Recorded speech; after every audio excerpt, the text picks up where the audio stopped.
Quarta corsa, premio Equus for Racing.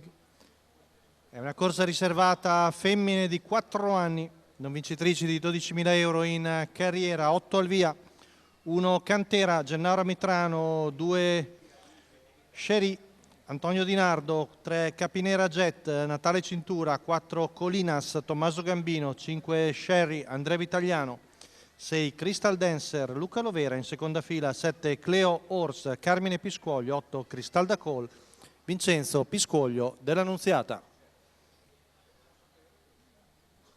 Si ritrae Crystal Dancer che rinuncia alla partenza dal 6. Parte piano anche Capinera Jet. Molto veloce Sherry, cerca di scavalcare Cantera. Fase un po' delicata della curva con Sherry che riesce a scendere davanti a Cantera che rimane seconda.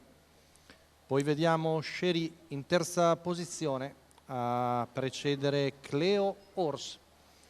Brusca stoppata da parte di Andrea Vitaliano e il numero 1 di Cantera va a chiedere strada e l'allieva di Gennaro Mitrano è la nuova battistrada dopo 400 metri in 34.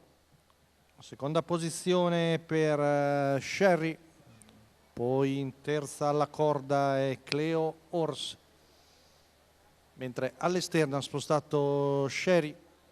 600 in 46,7.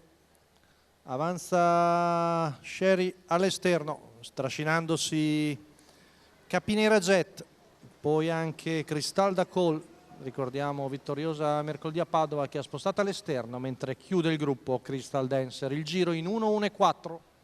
Siamo sulla penultima curva con sempre Cantera che conduce.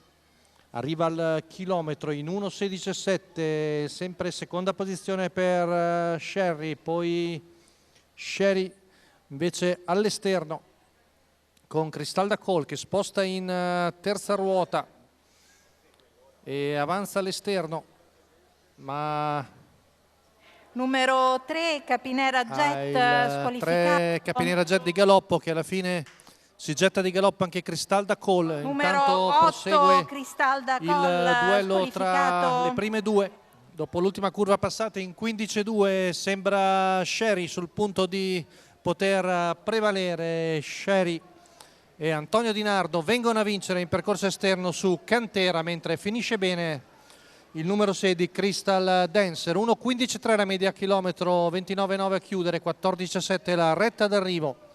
Vittoria per Sherry, la figlia di Napoleon Barr, di Gennaro Casillo, con in sulchi Antonio Di Nardo. Per il signor Attilio Ponzo viene a vincere la quarta di Cesena, secondo posto per Cantera, al terzo Crystal Dancer.